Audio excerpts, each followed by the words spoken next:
అందరికీ నమస్కారం. ఈరోజు మన వీడియోలో degree final year 5th semester 3వ యూనిట్ వచన సాహిత్యం. ఇందులో అధ్యయన సంస్కృతి అనే అంశం గురించి తెలుసుకుందాము. ముందుగా అధ్యయన సంస్కృతి యొక్క పరిచయం చూద్దాము. మన సమాజం అనేది క్రమానుగతంగా అభివృద్ధి చెందింది. ఆది మానవుల సమాజం నుండి ఆధునిక యుగం వరకు, అంటే ఇప్పటి వరకు మనిషి చరిత్రలో అనేక పరిణామాలు జరిగాయి. ఆది మానవుల కాల సమాజంలో మనిషి ఈ ప్రకృతి సంఘటనలను అర్థం చేసుకోలేక వాటి వెనుక ఉన్న కారణాల గురించి వివరాలనేవి కనుక్కోలేకపోయాడు. అప్పుడున్న ఆది మానవులు ప్రకృతిలో జరిగే అద్భుతాలను కానీ వాటన్నిటిని చూసి వాటి వెనుక ఉన్న కారణాల గురించి కనుక్కోలేకపోయారు. ఎందుకంటే అప్పుడు జ్ఞానము, చదువు అనేది అంతగా అప్పుడు లేకపోవటం వల్ల. అంటే ప్రకృతి యొక్క అద్భుతాలు కానీ, అంటే సూర్యుడు ఉదయించటం, వెన్నెల కురియటం, వర్షం కురవటం, మెరుపులు మెరవటం, ఉరుములు ఉరమటం, పిడుగులు పడటం, భూమి చెలించటం,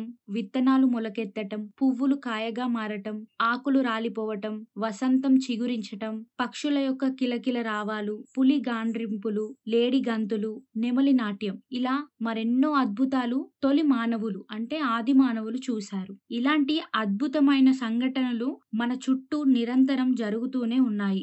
ఆది మానవులు ఈ ప్రకృతి సంఘటనలను అర్థం చేసుకోలేకపోయాడు. జ్ఞానం పెరిగే కొద్దీ మనిషి ఈ ప్రకృతి సంఘటనల వెనుక ఉన్న విజ్ఞానం అర్థం చేసుకొని వాటిని సైన్స్ ద్వారా వివరణ ఇచ్చే స్థాయికి ఇప్పుడు వచ్చాడు. ఒకప్పుడు వాటి వెనుక ఉన్న కారణాలేంటో తెలీదు. కానీ కాలం మారే కొద్దీ, జ్ఞానం అనేది తెలిసే కొద్దీ, అధ్యయనం అనేది పెరిగే కొద్దీ సైన్స్ ద్వారా వాటన్నిటి గురించి వివరాలు ఇచ్చే స్థాయికి ఇప్పుడు వచ్చారు. ప్రకృతిలో దొరికిన పదార్థాలను ఏ రోజుకారోజు తిని జీవించే స్థితి నుండి భూమిని దున్ని వ్యవసాయం చేసి పంటను ఉత్పత్తి చేసి తర్వాత కాలానికి అంటే తర్వాత తరానికి నిల్వ చేసుకునే వరకు ఎదిగిపోయారు. జంతువులను మచ్చిక చేసుకొని వాటిని ఉపయోగించుకోవటం, సంపదను పోగు చేసుకోవటం, కుటుంబ వ్యవస్థ, భాష, సాహిత్యం, కళలు అన్నీ కూడా అభివృద్ధి చెందటం ద్వారా మనిషి జీవనం అనేది కొత్త దశలోకి చేరింది. ఇప్పుడిక నిర్వచనం అనేది చూద్దాము. అధ్యయన సంస్కృతి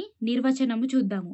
అధ్యయనం అనే పదం సంస్కృతంలోని అధ్యేత అనే పదం నుండి పుట్టింది. అధ్యేత అంటే ఒక క్రమాన్ని అనుసరించి నియబద్ధంగా దేనిని ఎలా ఏ క్రమంలో చదవాలో నిర్ణయించుకొని చదవటమే అధ్యయనం అని అంటాము. అయితే ఈ అధ్యయనం అనేది శబ్దరత్నాకరం అనే నిఘంటువు అంటే డిక్షనరీ, అంటే శబ్దరత్నాకరం అనే డిక్షనరీలో అధ్యయనం అంటే ఏముంది అంటే గురుముఖముగా వేదములను చదువుట అని అర్థం. అంటే గురుముఖముగా వేదములు చదువుట అంటే అన్ని తెలుసుకొని అభ్యసించటం, జ్ఞానాన్ని, వేదాలన్నిటినీ చదివి అభ్యసించటం అని అర్థం. ఆ శబ్దరత్నాకరం అనే నిఘంటువుల అధ్యయనం అంటే అన్ని తెలుసుకొని అభ్యసించటం అనేది ఉందంట.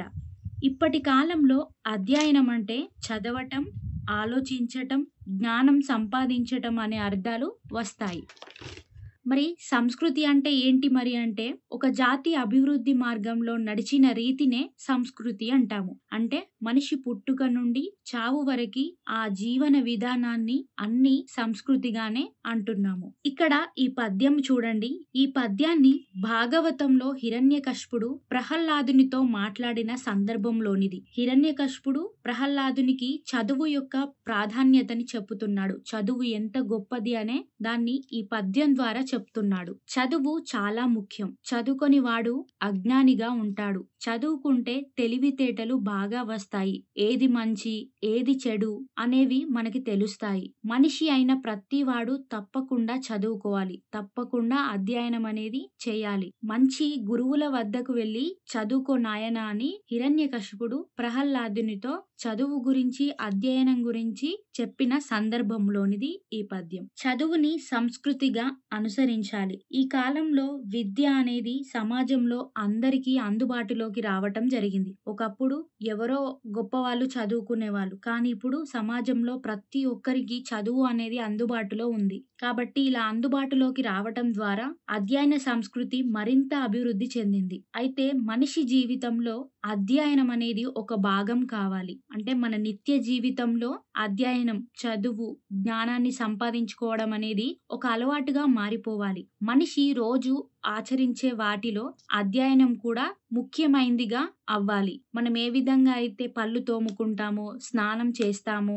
బట్టలని శుభ్రం చేసుకున్నట్లు ఇంట్లో దుమ్ముని దులిపినట్టు మెదడును కూడా పదును పెట్టుకోవాలి. ఈ మిగతా పనులు ఏ విధంగా అయితే రోజు చేస్తామో, రోజు కాస్త జ్ఞానాన్ని పెంచుకోవటం, చదువుకోవటం అనేది అలవాటుగా మారిపోవాలి. ఖాళీ పొట్టకి భోజనం ఎంత అవసరమో, మెదడుకు మేత కూడా అంతే అవసరం. శరీరానికి వ్యాయామం ఎలాంటిదో మెదడుకు అధ్యయనం కూడా అలాంటిది. కాబట్టి మన మెదడును నిరంతరం శుభ్రం చేసుకోవడం అనేది అధ్యయనం ద్వారానే సాధ్యమవుతుంది. అధ్యయనం అనేది మన రోజు జీవితంలో ఒక భాగం కావాలి. అధ్యయనం కూడా ఒక సంస్కృతిగా మారాలి. ఒక తరం నుండి మరో తరానికి అధ్యయన సంస్కృతి కొనసాగించినప్పుడు అది సమాజంలోని వ్యక్తులకు జ్ఞానవంతుల్ని చేసి ప్రపంచాన్ని ఎంతగానో అభివృద్ధి చెందుతుంది. గత కాలపు ఆలోచన విధానం నుంచి బయటపడాలి. పాత విషయాలేమైనా ఉంటే వాటి నుంచి బయటపడి అధ్యయనం వల్ల మన మెదడు అనేది కొత్త విషయాలను నేర్చుకుంటుంది.